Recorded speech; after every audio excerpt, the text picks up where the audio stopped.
I've done all of Brighton.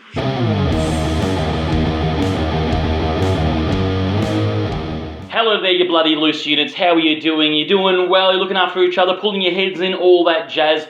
Welcome to another episode of Spicy Boy Reviews. I'm your host, of course, Andrew Iles, and today we're going to review another Australian film because fuck it, why not? I think this is our third one now, so we're not here to fuck spiders. We're just going to get straight into it. Today's film that we are reviewing is The Dry. Federal police officer Aaron Falk goes back home to his drought-stricken town to attend a tragic funeral of a long-time friend who once got him out of a dilly pickle with the law. An apparent murder-suicide, Aaron believes that this is truly out of character for his old friend. However, his return reopens the door to the unsolved death of a teenage girl, with whom the town believes he was responsible for. Is there foul play afoot? Or did Aaron's friend really murder his family and himself? And will the Bogans ever stop blaming him for the death of a young girl from his youth? Let Eric Bana do some detective work and uncover the answers in The Dry. And that is a synopsis for The Dry, an Australian film. It was directed by Robert Connolly, who's directed a lot of TV and film. If you know his work or any sort of indie stuff, he's done the film called The Bank and Balibo, or Beliebo, whatever it's called, based on real events, including that had involved Australians. Anyway, so that's his sort of work. Of course, Eric Bana stars in this film, and honestly, who doesn't love this guy? Honestly, he's a bit of a hero of mine. You know, he started out in comedy and then went into legit films.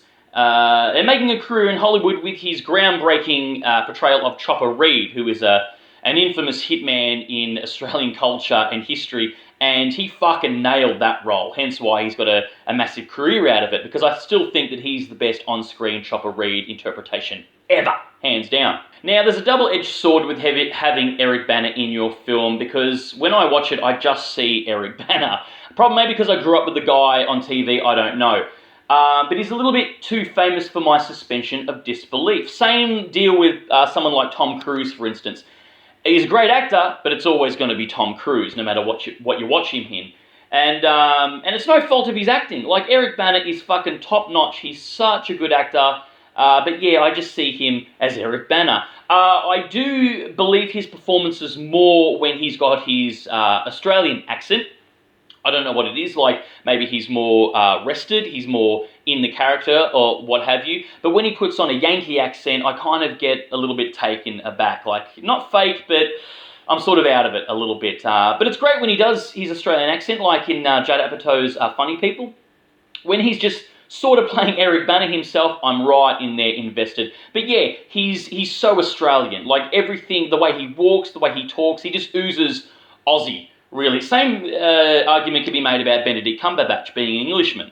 Like, that guy is so fucking English. Like, he puts on an American accent sometimes, like, nah, I don't buy it. Like, he's as English breakfast tea. He's just English. And same thing with Eric Bana as an Australian. He's just so Aussie. That aside, Eric Bana is always good. He always elevates every film that he's in. Again, he's very much himself in this role, but yeah, he's believable and he does a really good job. Now, if the synopsis sounds familiar, that's because it fucking is, okay? I don't want to say it's been done to death, but we've seen it a lot, especially in Australian film.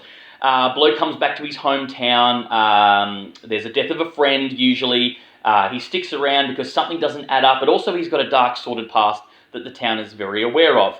Again, it's very fucking Australian. And it's a crime, a slow burn crime film, which again, Australian fucking froth. I mean, we have a boner for crime over here. Again, as I've stated in previous episodes, maybe it's because we are an island of criminals, I don't know, but we fucking froth crime. And yeah, as I said, if this sounds familiar, this synopsis, it's because it really is. And I got sort of vibes from this film of Beautiful Kate, which is another sort of slow burn drama, a little bit unsettling, but boiling under the surface. It's also a really good film, yeah, with Ben Mendelsohn. I really enjoyed it, so go watch that, Beautiful Kate, but it had sort of similar vibes to this film. Yes, as I said, it's a slow burn film because It's an Australian film. It fucking has to be. But it's a good slow burn. It's not excruciatingly painful. It doesn't go too long, and the pace is quite good. It keeps you engaged throughout the film because the film is kind of split in two in a way. We jump back and forth between memories or flashbacks, if you will, of stuff that happened in the past with this group of friends as kids and how they all are as adults now. Two of them deceased, one being the death of one of the characters, the whole point. Eric Bana's characters come back to his hometown. It wasn't distracting, it was good, it kept me engaged, and like all good flashbacks in films, you learn something a little bit along the way. So there's questions of whether Eric Bana did kill this girl in his past, but then questions arise, was it his friend, the one that's committed suicide recently? Who knows? And a couple of the flashbacks show us that there's evidence to point to both. We don't know until the film goes on. So yeah, it was good. It kept the pace dynamic. It kept it up, even though it was slow. It was, top notch. It was absolutely beautifully shot as well, I have to admit. We've got some fucking good crew members here in Australia. I have to admit, our cinematographers are really good. And the cinematographer for this film, I believe, is Stefan Duccio. I'm sorry if I'm mispronouncing that, but top-notch work, dude. You did a fucking great job. It looked cinematic, yet indie, which is exactly what we expect from an Aussie film. Thumbs up for that. The score was good. It was haunting. It was ghostly, yet dreamlike. It was really well done. And I believe the person who composed the sound was Peter Rayburn, I want to say. Again, sorry if I've butchered your name, but fucking good work with the score. It was really, really good. It was, and it wasn't in the background either. It was at the forefront as well, but only when it needed to be. So well done, boys. I've always been interested in films as well with the theme of echoes through time, like how something horrific or whatever has been happened in the past, and how it affects people in the present, and the echoes that it happens through time, and how it's changed their lives. The best film, I think, that is my favourite film that has gone down, uses that theme, is Place Beyond the Pines. Fucking 5 stars for that film. But I love that echo through time thing, and it makes you wonder, this horrific death has happened in these teenagers' past, and it's a ripple through time and how it's affected them in their future. If that didn't happen, where would they end up? Would Eric Bana's character leave for the big city to become a federal cop? Would he have married the girl that is deceased, or like what would have happened with their lives? I always find that interesting, the what ifs and the echoes through time, and this film does it quite well. Good things. And who should rock up? That's right, Bruce fucking Spence.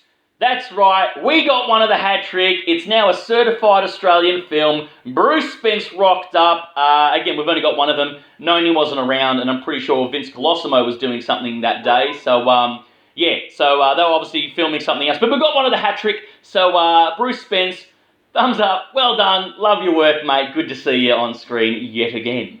Is it good, the film? Yes, it's good.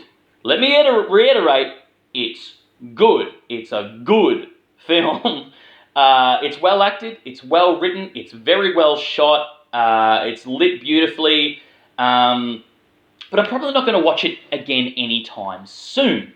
Again, it's a good film, but very much like Snowtown, which again is a very good film, but I'm not going to rewatch it again. It doesn't have rewatchability, and it's a bit of a double-edged sword and a letdown for crime thrillers or crime dramas, because once you get the reveal of who done it and stuff like that, you might go back and watch it one more time and see if there was any clues, but that's about it. I'm not going to chuck it on again. And there's nothing I really want to go revisit in this film. So it's good. It's a good film. I'm not going to fault it. And but it doesn't have massive rewatchability. Now, this film is an Australian critic's wet fucking dream, okay? It ticks all their fucking boxes. They're going to froth it. You know, it's a small town with a tragedy, a crime, it's a slow burn. They're all probably going to sit around having a circle jerk of how good this film is. You know, like, oh, how good's this movie? We are so good at making movies.